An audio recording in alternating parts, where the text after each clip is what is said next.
You know that person, right? The one who seems to see and feel everything just a little bit more than everyone else. Well, that's called hyperawareness. And in this explainer, we're going to break down what it is, where it comes from, and most importantly, how you can actually manage it. Have you ever met someone like this? Or, hey, maybe this is you. You walk into a room that seems perfectly fine to everyone else, but you can immediately sense the unspoken tension. You notice the forced smiles, the tiny hesitation in someone's voice. It's like your brain is instantly scanning for all the little social cues that most people just don't even register. Now, on the surface, that sounds like a pretty cool superpower to have, doesn't it? But for the person who's actually living it, it often feels more like a trap. Their mind just has no off switch. They can't just enjoy a moment for what it is. Nope. They take it home, they replay it, they analyze it endlessly, turning one tiny little detail into an entire universe of thought. So let's get right into the heart of it. Is this deep awareness a gift or is it a curse? We're going to decode the psychology behind this trait and really get to the bottom of why it can be so incredibly draining. And what's really fascinating here is that this isn't about being smart or just, being observant. This goes way deeper.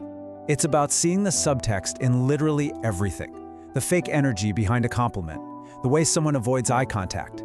It's a constant, automatic analysis of the invisible emotional world all around you. So the big question is why?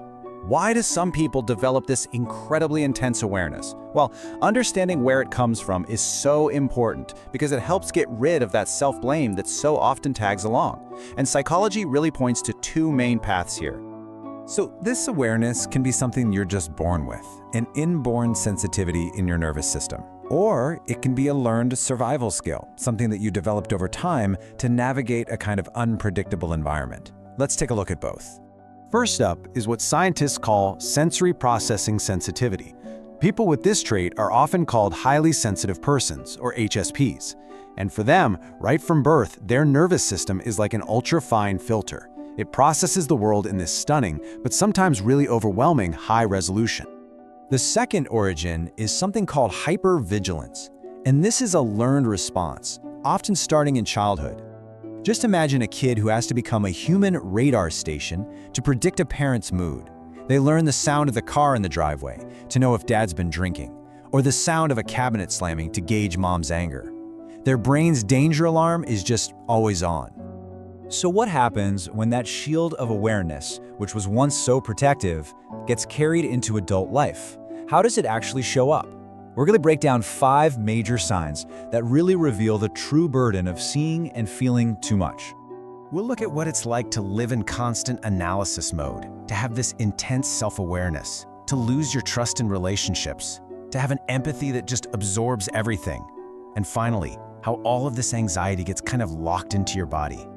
Okay, first up, living in constant analysis mode. Imagine your boss sends a super simple Slack message, "Come see me for a minute later." For most people, that's just a meeting.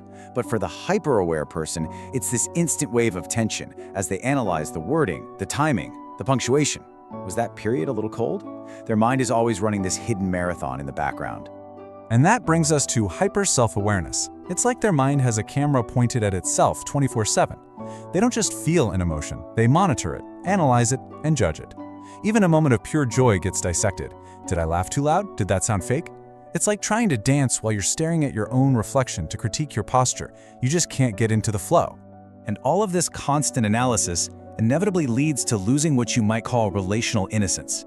You start to see the backstage of how people work. That kindness can be a transaction, that affection can be a calculated move.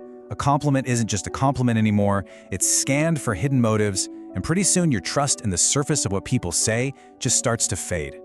Next is having an empathy that is always on. And this really gets at the difference between understanding someone's pain and actually absorbing it. A hyper-aware person walks into a room and they don't just notice that there's tension, they start to feel it in their own body. They become this emotional container for everyone around them, and it is absolutely exhausting. And finally, all of this emotional information, it has to go somewhere, and it gets stored in the body. These individuals often have a highly sensitive internal awareness. It's called interoception. So a slightly faster heartbeat from drinking coffee isn't just alertness, their brain misinterprets it as a giant warning signal for a panic attack. And that kicks off this brutal, vicious anxiety loop. Okay, so if you can't just turn this awareness off, what in the world are you supposed to do? How do you stop from just drowning in all this information? Well, the goal isn't to become less aware. The goal is to learn how to manage that awareness. This is the key insight, right here. The solution is not to see less, it's to stop carrying everything that you see. This is the difference between noticing something and absorbing it into your own being. And that is a skill, and it's built on creating some really firm emotional boundaries. So how do you actually do that? Well, it really comes down to 3 core ideas. First, stop personalizing everything. A slow text reply probably isn't a rejection. Maybe that person is just tired. Second, learn to observe emotions without immediately acting on them. Just let them pass through you. And third, release the responsibility to fix everyone and everything. You don't have to be their therapist. Now, when you start to practice this, something pretty incredible starts to happen. Your awareness doesn't just vanish, it transforms. It starts to shift from this painful burden into a much more mature, manageable form of wisdom. You still see things just as deeply, but you no longer feel like you're being pulled under by the current. You shift from using your awareness to constantly scan for danger to using it to just be present, to be curious. The fear starts to back off, and your whole world just feels lighter. Think about it like this. Before, your awareness was kind of like a sharp, intense laser pointer, right? Exposing every single flaw in yourself and in other people.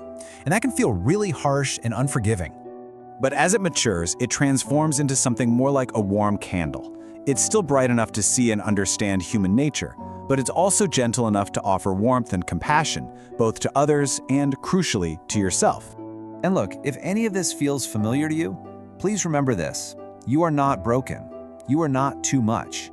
You are carrying a really unique form of intelligence, one that was forged in the fire of survival. It's a shield that, at one point, really protected you. So I'm going to leave you with this question to think about. Is your awareness a prison that's keeping you trapped in analysis and anxiety?